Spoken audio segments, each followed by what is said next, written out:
হাসপাতালে ছাত্রী খুনের ঘটনায় বর্তমানে উত্তাল হাসপাতাল চত্বর। শনিবার সকাল থেকে হাতে প্লাকার্ড নিয়ে মিছিল শুরু করেছেন আরজি করের জুনিয়র চিকিৎসকেরা। আউটডোর বন্ধ রয়েছে, শুধুমাত্র জরুরি বিভাগে চিকিৎসা চলছে।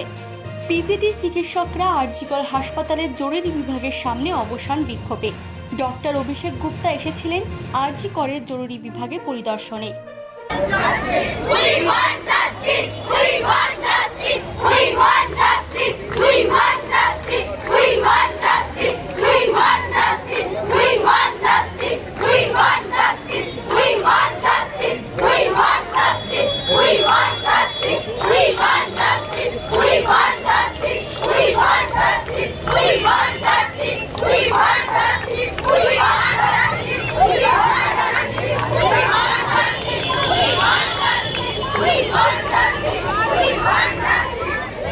কলকাতা আরজি কর থেকে শম্পা ঘোষের রিপোর্ট, চেতনা বার্তা। জেগে থাকে, জাগিয়ে রাখে।